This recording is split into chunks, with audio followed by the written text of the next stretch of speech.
یوحنا کی انجیل اور اس کا 3 باب جو 36 آیات پر مشتمل ہے۔ فریسیوں میں سے ایک شخص نکودیمس نام یہودیوں کا ایک سردار تھا۔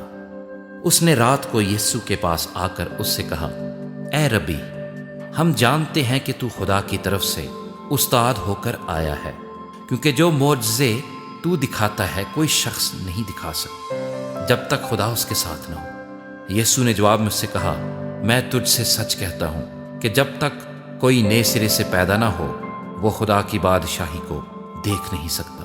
نکودیمس نے اس سے کہا، آدمی جب بوڑھا ہو گیا تو کیوں کر پیدا ہو سکتا ہے؟ کیا وہ دوبارہ اپنی ماں کے پیٹ میں داخل ہو کر پیدا ہو سکتا ہے؟ یسوع نے جواب دیا کہ میں تجھ سے سچ کہتا ہوں، جب تک کوئی آدمی پانی اور روح سے پیدا نہ ہو وہ خدا کی بادشاہی میں داخل نہیں ہو سکتا۔ جو جسم سے پیدا ہوا ہے جسم ہے، اور جو روح سے پیدا ہوا ہے روح ہے۔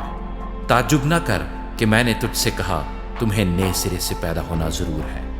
ہوا جدھر چاہتی ہے چلتی ہے اور تو اس کی آواز سنتا ہے مگر نہیں جانتا کہ وہ کہاں سے آتی اور کہاں کو جاتی ہے، اور جو کوئی روح سے پیدا ہوا ایسا ہی ہے۔ نکودیمس نے جواب میں اس سے کہا، یہ باتیں کیوں کر ہو سکتی ہیں؟ یسوع نے جواب میں اس سے کہا، بنی اسرائیل کا استاد ہو کر کیا تو ان باتوں کو نہیں جانتا؟ میں تجھ سے سچ کہتا ہوں کہ جو ہم جانتے ہیں وہ کہتے ہیں، اور جسے ہم نے دیکھا ہے اس کی گواہی دیتے ہیں، اور تم ہماری گواہی قبول نہیں کرتے۔ جب میں نے تم سے زمین کی باتیں کہیں اور تم نے یقین نہیں کیا، تو اگر میں تم سے آسمان کی باتیں کہوں تو کیوں کر یقین کرو گے؟ اور آسمان پر کوئی نہیں چڑھا سوا اس کے جو آسمان سے اترا، یعنی ابن آدم جو آسمان میں ہے۔ اور جس طرح موسیٰ نے سانپ کو بیابان میں اونچے پر چڑھایا، اسی طرح ضرور ہے کہ ابن آدم بھی اونچے پر چڑھایا جائے، تاکہ جو کوئی ایمان لائے اس میں ہمیشہ کی زندگی پائے۔ کیونکہ خدا نے دنیا سے ایسی محبت رکھی کہ اس نے اپنا اکلوتا بیٹا بخش دیا، تاکہ جو کوئی اس پر ایمان لائے ہلاک نہ ہو بلکہ ہمیشہ کی زندگی پائے۔ کیونکہ خدا نے بیٹے کو دنیا میں اس لیے نہیں بھیجا کہ دنیا پر سزا کا حکم کرے، بلکہ اس لیے کہ دنیا اس کے وسیلے سے نجات پائے۔ جو اس پر ایمان لاتا ہے اس پر سزا کا حکم نہیں ہوتا، جو اس پر ایمان نہیں لاتا اس پر سزا کا حکم ہو چکا، اس لیے کہ وہ خدا کے اکلوتے بیٹے کے نام پر ایمان نہیں لایا۔ اور سزا کے حکم کا سبب یہ ہے کہ نور دنیا میں آیا ہے اور آدمیوں نے تاریکی کو نور سے زیادہ پسند کیا، اس لیے کہ ان کے کام برے تھے۔ کیونکہ جو کوئی بدی کرتا ہے وہ نور سے دشمنی رکھتا ہے اور نور کے پاس نہیں آتا، ایسا نہ ہو کہ اس کے کاموں پر ملامت کی جائے۔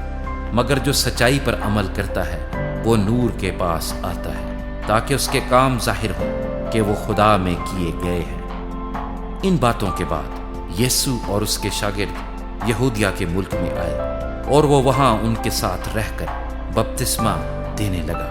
اور یوحنا بھی شالیم کے نزدیک اینون میں بپتسمہ دیتا تھا، کیونکہ وہاں پانی بہت تھا اور لوگ آ کر بپتسمہ لیتے تھے، کیونکہ یوحنا اس وقت تک قید خانے میں ڈالا نہ گیا تھا۔ پس یوحنا کے شاگردوں کی کسی یہودی کے ساتھ طہارت کی بابت بحث ہوئی۔ انہوں نے یوحنا کے پاس آ کر کہا، اے ربی، جو شخص یردن کے پار تیرے ساتھ تھا، جس کی تو نے گواہی دی ہے، دیکھ وہ بپتسمہ دیتا ہے اور سب اس کے پاس آتے ہیں۔ یوحنا نے جواب میں کہا، انسان کچھ نہیں پا سکتا جب تک اس کو آسمان سے نہ دیا جائے۔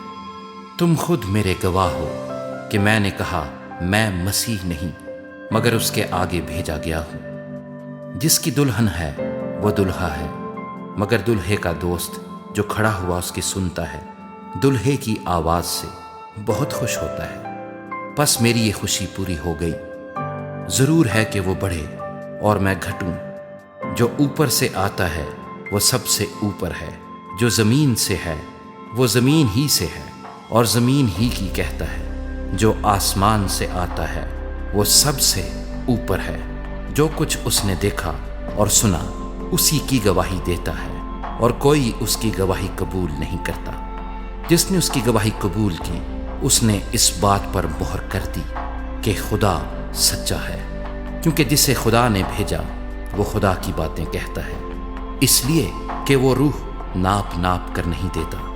باپ بیٹے سے محبت رکھتا ہے اور اس نے سب چیزیں اس کے ہاتھ میں دے دی ہیں۔ جو بیٹے پر ایمان لاتا ہے ہمیشہ کی زندگی اس کی ہے، لیکن جو بیٹے کی نہیں مانتا زندگی کو نہ دیکھے گا، بلکہ اس پر خدا کا غضب رہتا ہے۔